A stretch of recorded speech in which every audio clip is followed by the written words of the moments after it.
Hey, Professor Wiseguy here, coming at you with one of the strange little things that probably only occur to me. You know, when you've been writing and thinking about language as long as I have, you can't help but notice some of the strange bits of weirdness in the English language. Since I'm stuck thinking about these things, it occurs to me that I should inflict some of it on you. So today I offer you Seedy. In the movie Jack Reacher, Tom Cruise's character says, "Never underestimate the charm of a seedy motel." While in the 1993 film Falling Down, an interesting character meets up with Michael Douglas in a park. Hello, sir. How are you today? I'm doing all right. How about you? Man, I'm terrible. Sorry to hear that. Yeah, I came down from Santa Barbara yesterday, and this friend of mine wasn't home like I thought he was going to be, and he owes me some money, so I thought I'd have some money to get back home with. I'm almost out of gas. I had to sleep in my car last night. I don't suppose you'd have a couple of bucks you could give me? It would really help me out. If you give me your address, I'll mail it back honest. Let me see your driver's license. What do you want to see my driver's license for? Look, you're from Santa Barbara. I have your address on it, won't it? I don't have a driver's license. You drove all the way from Santa Barbara without a license. Are you a cop? Let's see your car registration. Matter of fact, let's see your car. All right. Now maybe you were waiting for the word seedy to pop up in that clip. Of course it didn't. Instead, this guy, played by John Fleck, is listed in the credits as Seedy Guy in Park. I kind of imagine Fleck's conversation with his agent leading up to that. "Hey John, oh no, they don't want you for the lead, but they do like you for Seedy Guy in Park." Hey, it's work, right? Finally, according to a number of internet quotation pages, Mark Twain uttered this little gem. "He was soiled and seedy and fragrant with gin." That's a great line. Unfortunately, I can't find it anywhere in Mark Twain's writings. It's only listed on internet quotation pages, most of which probably copy from each other. Still, soiled and seedy and fragrant with gin. That's just lovely. So what does this strange word seedy even mean? Just going from context, the alleged Mark Twain quotation is the only one that really provides a great deal of help. In the case of the seedy motel, it could refer to motels with nice beds. The seedy guy in the park could refer to someone who's in need of money. Seedy could mean broke. Of course, that's not what the word means in contemporary usage. A seedy motel is the sort where you're afraid to put your toothbrush down next to the sink for fear of catching something. The sort that rents by the hour. That seedy guy is disreputable, and the one who is soiled and seedy and fragrant with gin sort of gives us the whole package. Typically, when we use the word seedy, we mean someone or something that is dirty and on the wrong side of society, untrustworthy and possibly dangerous. But why? Think about it. When we use the word muddy, it refers to something that is covered with mud, right? So shouldn't seedy be something that is covered with or otherwise abounding in seeds? Now, actually, that's how my interest in this word arose. My wife picked some cucumbers from the garden and praised them as better than the last ones since those previous ones had been too, you guessed it, seedy. She did not mean that her veggies were soiled and fragrant with gin. No, she meant that they had a lot of seeds in them. Now, if we turn to the Oxford English Dictionary, as we should in cases like this, we'll find that this sense of seedy is listed first. Well, second. We're going to skip number one for a moment. The top listed definition, according to the OED, is bearing many seeds full of seed. That's just what we would expect, and the examples date all the way back to 1574. That's before Shakespeare hit his stride. We could argue about whether this sense of seedy is positive or negative. A seedy watermelon is a disappointment, but seedy corn or wheat or anything else where you eat the seeds, that's good. There's more to eat, right? In fact, if we go back to that very first definition, the one we skipped, it's one that the OED entry lists as obsolete. We find it to mean fruitful or abundant. There's one example that they give, and it dates to 1440, and I'm going to update the language a bit to make it clearer. They made a great hostel in which poor men and all the needy were refreshed. Of bounteousness, that house was full seedy. We see in this case that the word was used in a non-literal sense. It wasn't that there were a lot of seeds involved with this hostel. Instead, seedy represented plenty and good supply. Well, that makes sense, and in an agricultural society, it made even better sense. If you've ever purchased sweet corn and pulled back the shucks to find that only some of the kernels had formed, then you understand the disappointment when something isn't seedy. So that sense of seedy as abundance has fallen out of use, leaving the more literal one involving lots of seeds. But what about that guy in the park? How did he come to have the word seedy applied to him? Well, apparently, sometime in the 1700s, the word began to be used to indicate someone or something who had a shabby, run-down appearance. But why? Why seedy? Why not leafy or branchy? How did seedy come to be applied to a shabby appearance?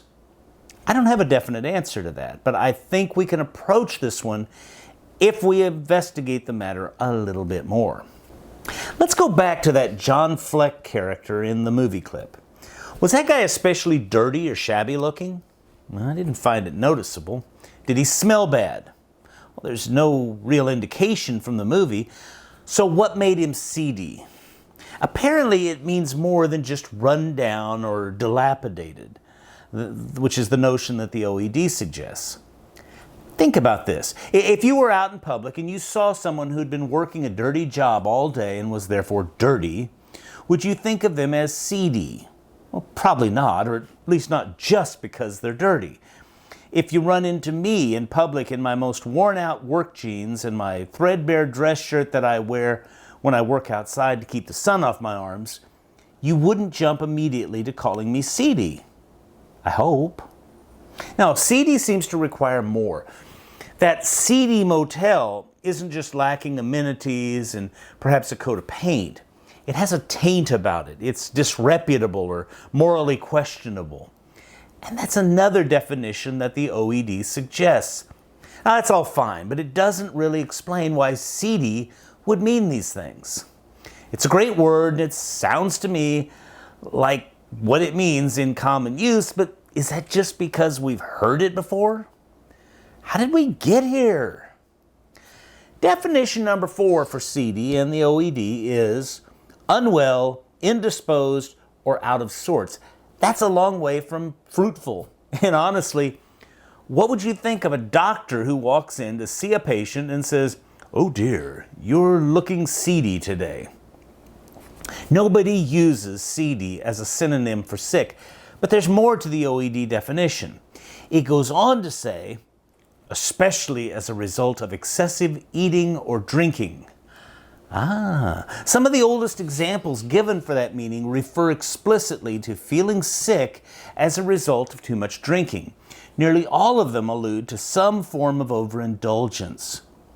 Does this begin to make sense? Well, run with me for a moment. That guy in the park, was he actually from Santa Barbara, and did he really want to buy gas? Of course not. Instead, he was likely wanting to buy some sort of liquid lunch. Let me give you a real-life example. A few months ago, I was in a well-stocked convenience store. A young woman approached me and asked me for money because she wanted to buy some food. I'm a nice guy, and I thought I could buy her some food, but I wasn't just going to hand her some money. When I asked what she wanted to eat, she indicated that she intended to buy food at McDonald's, nearly a mile away. When I pointed out that they had a lot of perfectly good food where we were, and seriously, it would be better stuff than a Big Mac, she showed no interest. Clearly, she wasn't just hungry.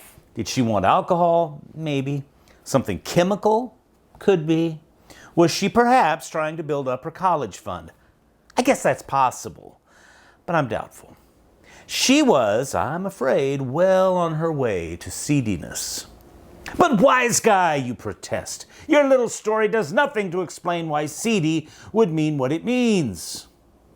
Sorry, I got sidetracked. How did seedy jump the fence from a reasonably positive term to a decidedly negative one? Stick with me for just one more minute, and I think I can explain. If seedy refers to someone who is shabby and or unwell as a result of excessive drink, then I might have a theory. What's the main ingredient of beer? Barley. How about whiskey? Well, any of several grains, wheat, barley, rye, or corn. How about that gin from the Mark Twain quotation? Well, it's made from various grains, but routinely flavored with juniper berries. What do all of these things have in common? You guessed it, they all involve seeds. Most of them are seeds. Yeah, I know that alcohol can be made from grapes and potatoes and even wood. That's, by the way, not recommended by your doctor. But a lot of it involves grain. And what is grain? Seeds. There's another term synonymous with this sense of seedy according to the OED. Crop sick. Yeah, I'd never heard this term either, but it gets to the same notion. It's sort of like when someone is said to overindulge in the fruit of the vine. What's that? They drank too much wine. There's one other possibility, one that my gardener wife suggested.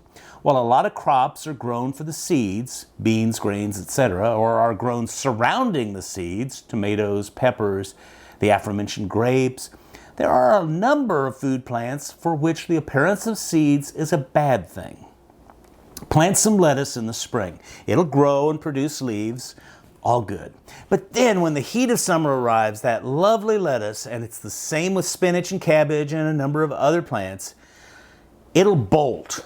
Now, that's what they call it when it sends up a flower stalk that then produces seeds. It's even said to have gone to seed. It's not a good thing with these plants. When your lettuce goes to seed, its flavor turns bitter and pretty much unusable. This move could help us to understand why that guy in the park was called Seedy. So now I'm however long I am into this video, and you're left wondering what you've gained from these invested minutes, right?